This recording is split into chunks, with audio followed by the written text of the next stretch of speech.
If I hadn't checked the dashcam, I would have believed it was all my fault. That's what haunts me. Not what she said, but how close I came to believing it. The weekend started like any other.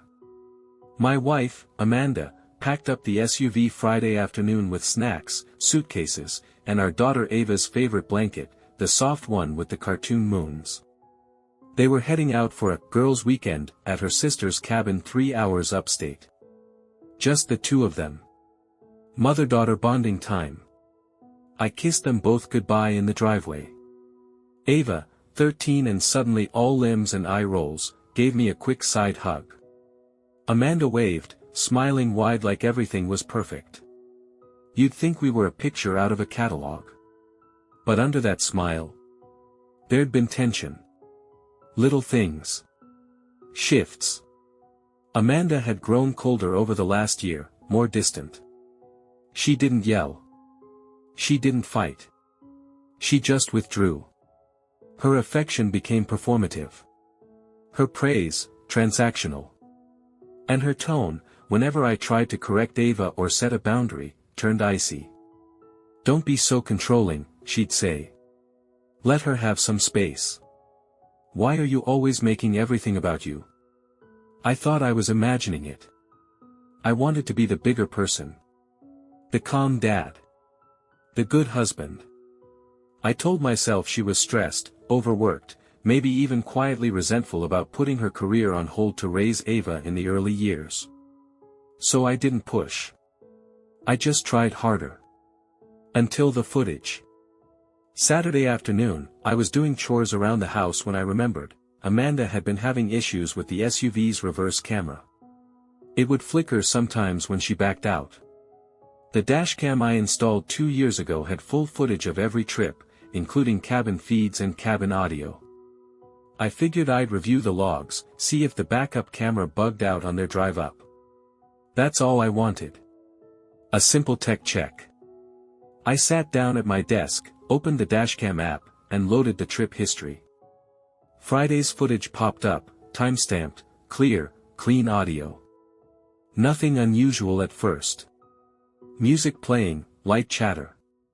Ava humming along to some pop song, Amanda sipping coffee and talking about what they'd do at the cabin. Then came the timestamp, Friday, 3:47 p.m. Just 20 minutes from the cabin. The music was off. The mood had shifted. And that's when everything changed. Amanda's voice came through the speakers, firm and unusually rehearsed. I just want you to think about how he talks to you, she said. How he always needs to be right. How he makes everything about him. There was a pause. Ava didn't answer. Amanda continued, slower this time, like she was trying not to sound too forceful. He's a narcissist, honey. I didn't want to say that before, but I think you're old enough to understand now. That's why we needed this trip, so you could see things clearly, without his influence. My stomach tightened. My hands clenched around the mouse. Then I heard Ava's voice. Small. Unsteady. I don't think he's like that, Mom. Amanda interrupted. Calm, but sharper. You're defending him because you're used to it. That's what narcissists do, they make you feel like it's your job to protect them. But it's not. It's not your job to make him feel better. There was a sniffle. Then silence. And then Ava's voice again, cracking. Can we not talk about this right now? Please. Amanda sighed. Deeply. Disappointed. This is why I said you're too sensitive. I'm not trying to upset you. I'm trying to help you. One day you're going to look back and realize I was right. The recording went quiet except for Ava's quiet sobbing. I sat frozen in front of the screen. Not because I hadn't felt something was wrong, but because now I had proof. Cold, unfiltered evidence of something I couldn't unhear. My wife was actively trying to turn my daughter against me. Not in a moment of anger. Not in the heat of a fight. But in the calculated calm of a weekend road trip. I could have stopped there. Could have confronted her when she got home. Could have made a copy of the video and sent it to a lawyer. But I needed to know, was this the only time? So I kept watching. And what I found next made that recording feel like the beginning of the damage, not the peak. There's something uniquely disorienting about hearing someone try to erase you, especially in your absence. I sat there, staring at the screen long after the footage ended. Not crying. Not yelling. Just, still. Like my body hadn't caught up to what my heart already knew. Amanda hadn't just gone on a girls' trip. She'd gone on a mission. And Ava, my Ava, was caught in the middle of a quiet, deliberate war. I clicked back through the Dashcam history.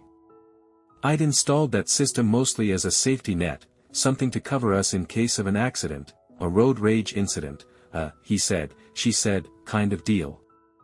It saved full interior audio and synced automatically to my cloud.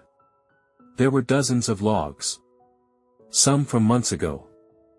Some from other trips I'd completely forgotten about. But one folder stood out: weekend, art camp, April. That was 5 months back. I remembered that one. Ava had gotten into a weekend art retreat up north.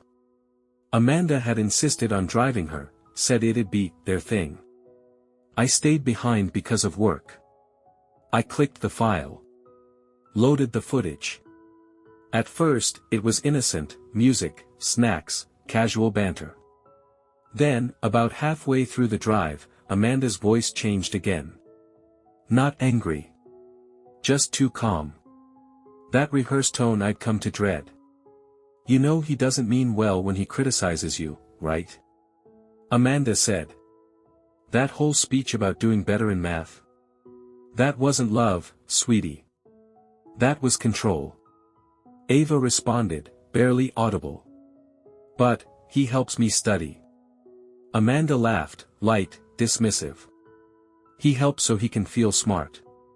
So he can say he's the good parent. Think about it.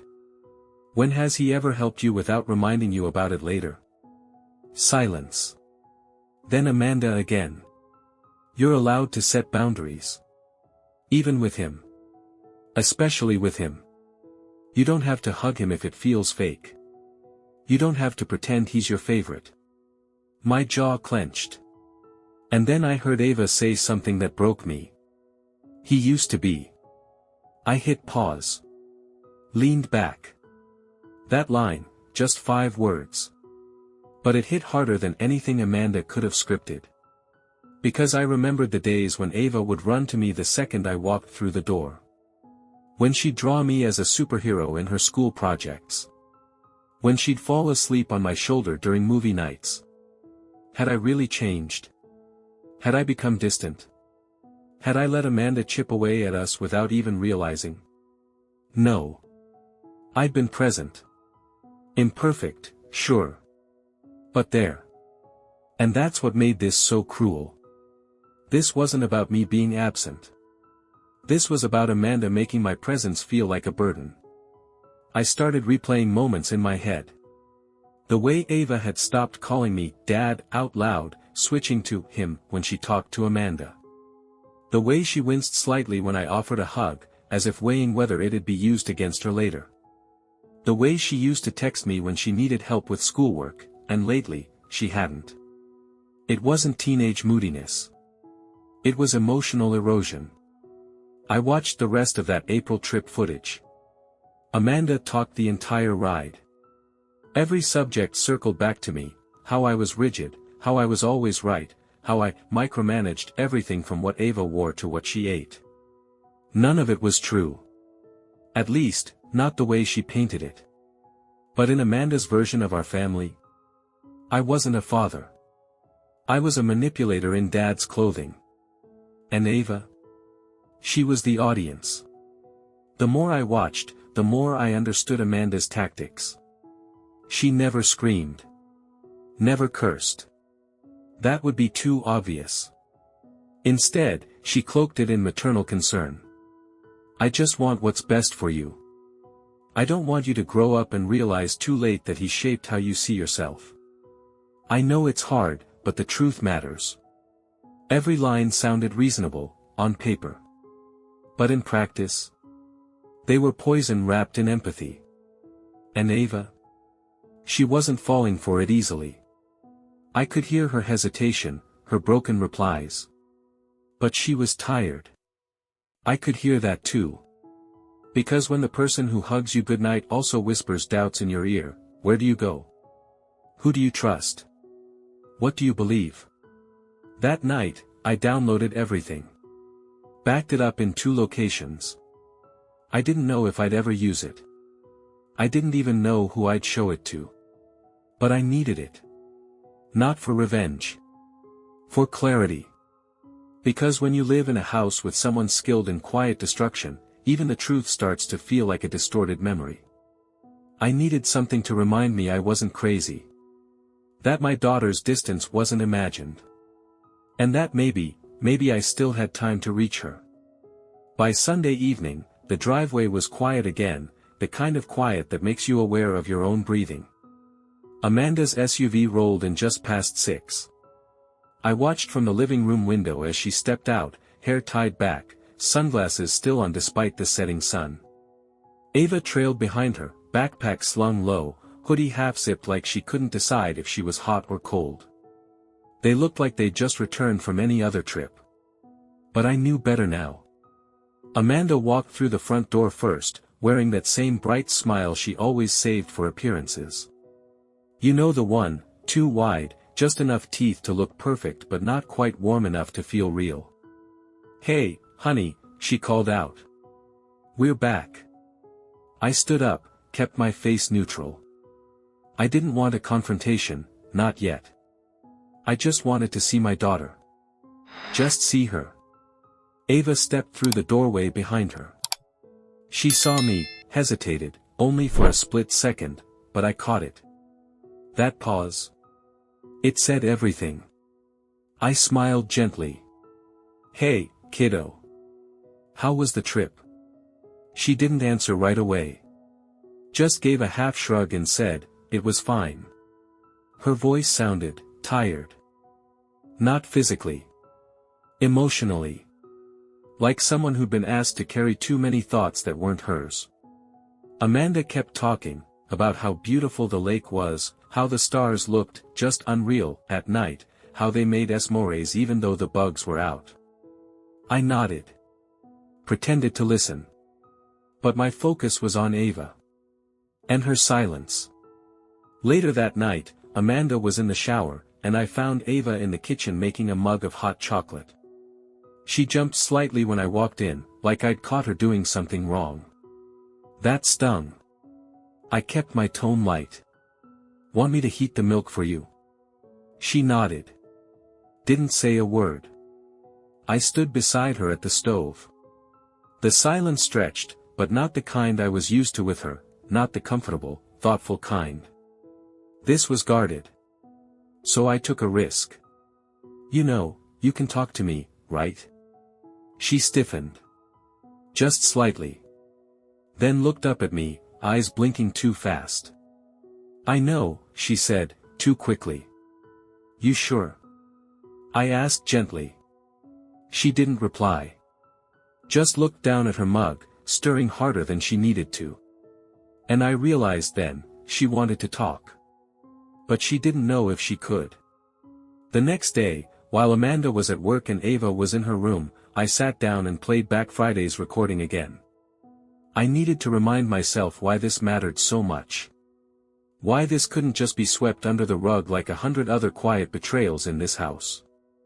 And somewhere between Amanda's voice coaching Ava on what to say and Ava's soft crying, I made a decision. I wasn't going to confront Amanda, not yet. Not without a plan. Because what she was doing wasn't just unkind. It was coordinated. This was parental alienation. Subtle. Dismissible. But very, very real. I spent the next 2 days doing research, quietly, carefully. I read stories from other fathers. I spoke to a family therapist on a confidential consultation. I learned phrases I'd never had to say out loud before. Covert psychological manipulation. Enmeshment. Targeted parent. It was like someone turned the lights on in a room I'd been sitting in for years. I wasn't imagining it. This was a campaign. One smile at a time. By Wednesday, I made an appointment with a different therapist. One who specialized in family systems and adolescent attachment trauma. I didn't tell Amanda. I didn't want to give her the upper hand. But I did tell Ava. We were driving back from her art class, just the two of us, and I kept my tone as soft as I could.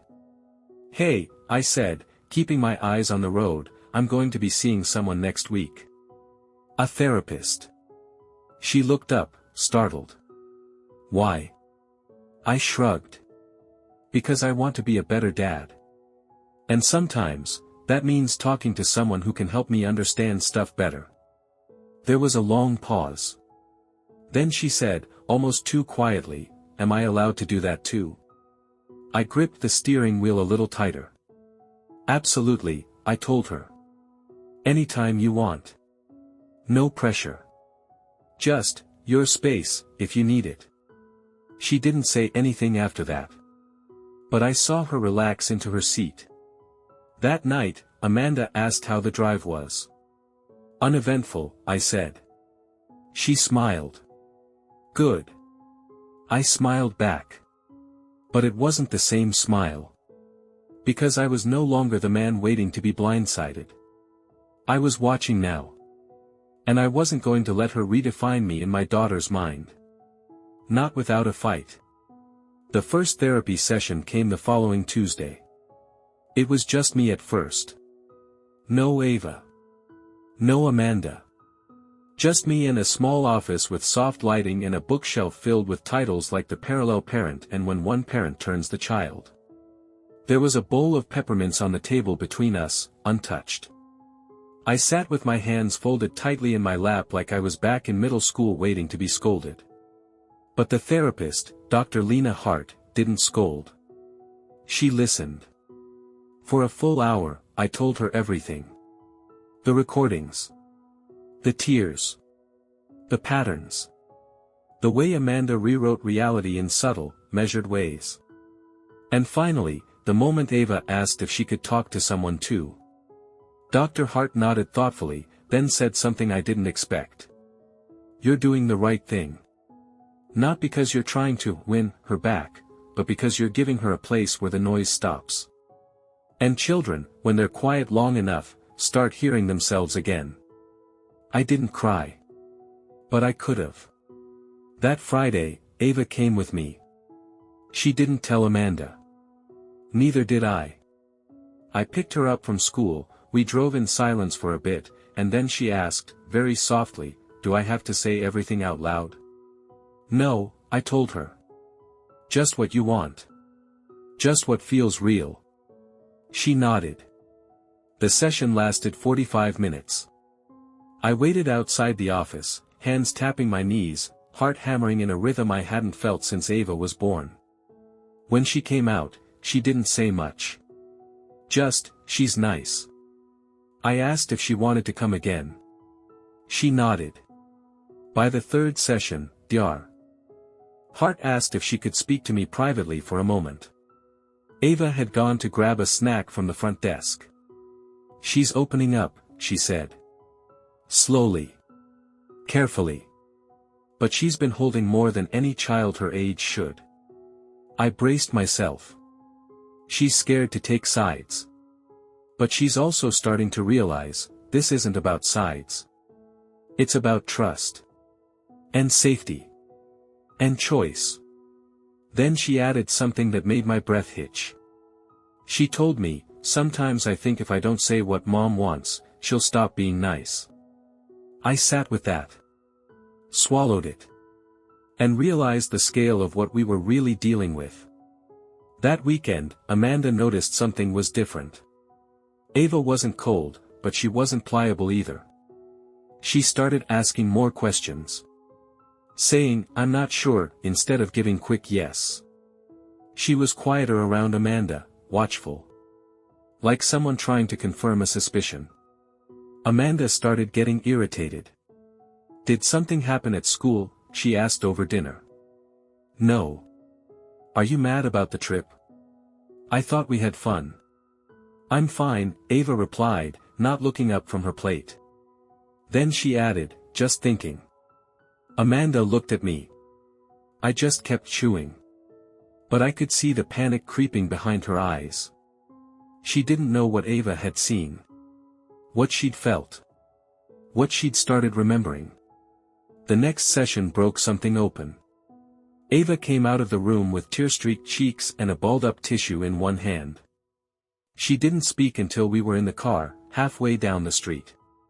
Then she said it, barely above a whisper. Dad, do you think I'm bad for not believing her? I pulled over. Turned off the engine. Turned to face her. No, I said, voice trembling. You're brave for trusting your own heart. She nodded. A tear rolled down. She said you'd stop loving me if I didn't listen to her. She said you'd say I was brainwashed. I didn't know what to believe. And now? I asked. She looked at me, jaw tight, eyes too old for 13. Now I think she was scared I'd see you for myself. We didn't tell Amanda about the therapy. But Amanda knew something had shifted. That night, she confronted me. I feel like you're turning her against me. I looked her in the eye. No, I said. I'm just giving her the room you wouldn't. She stared at me for a long time. Then she asked the one question she never had before. Did you record something? I didn't flinch. I did. Her face paled. Not from guilt. From the knowledge that the version of me she'd been crafting might not hold. And her story was cracking. Amanda didn't ask to see the footage. She demanded it. It was Saturday morning, kitchen still smelling like coffee and toast. Ava was upstairs, door closed, probably drawing or journaling.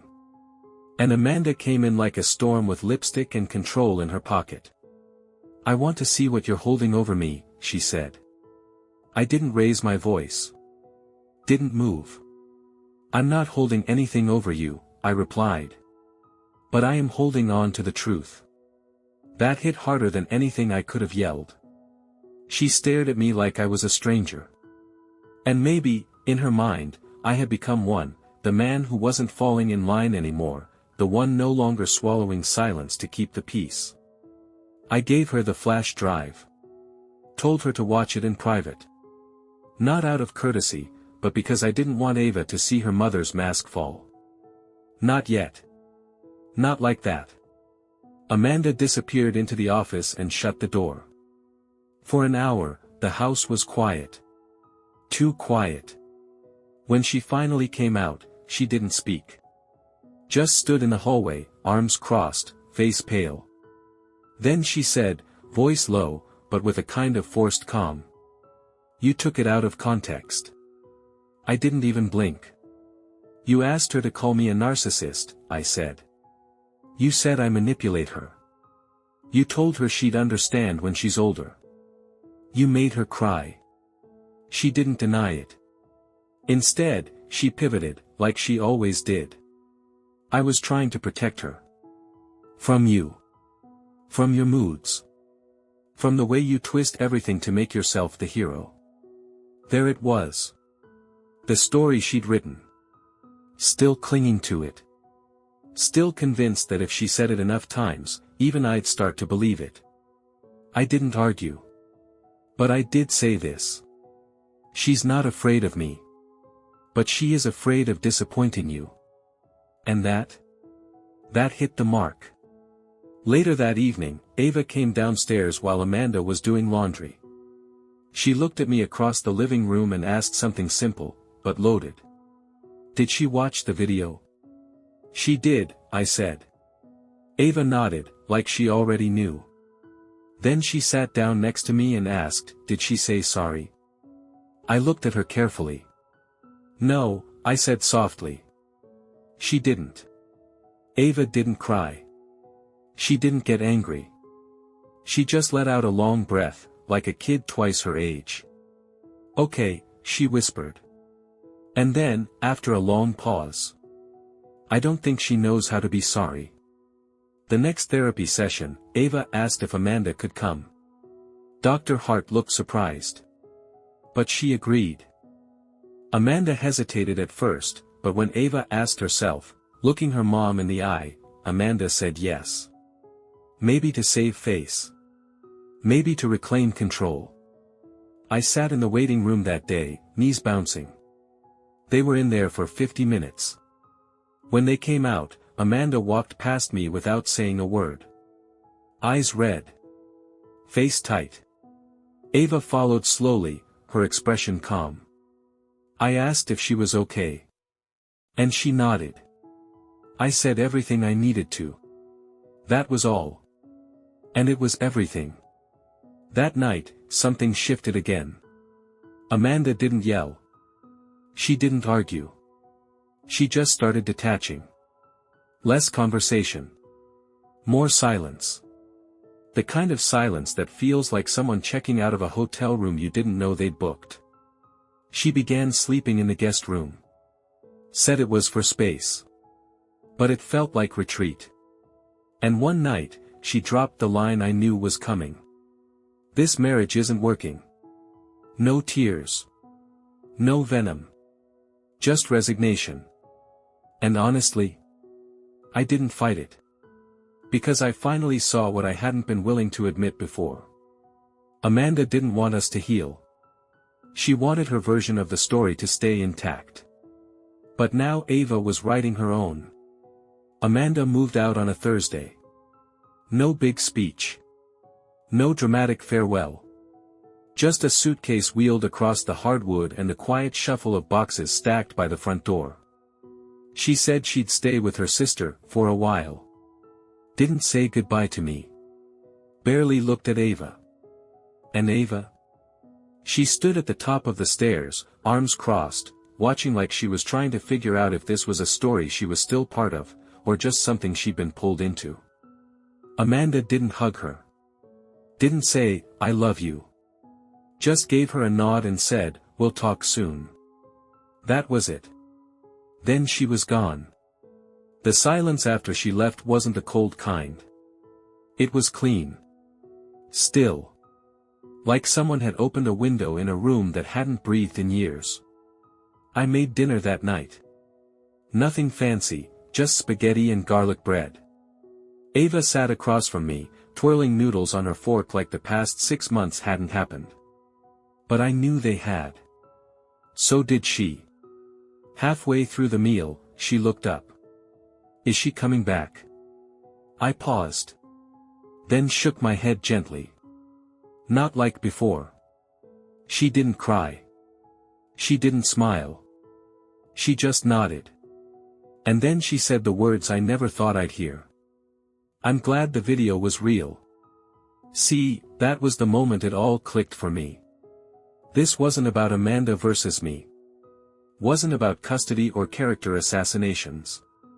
It was about clarity. Ava had spent months caught in a fog of suggestion, one where she was gently nudged to doubt her own memory, her own instincts. But now she had evidence. Not just on a flash drive, but in her own mind.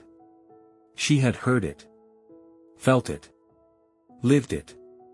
And that truth, however painful, set her free. Amanda called a few times after she left. Texted too. Sometimes she was cold. Other times, weirdly warm. Like she was still trying to control the story from a distance. She even floated the idea of Ava spending more time with her, as if nothing had changed. But Ava had changed. And one afternoon, after school, she asked me if she had to go. "No," I told her. "Not unless you want to." She looked relieved. Then she said something I'll carry for the rest of my life.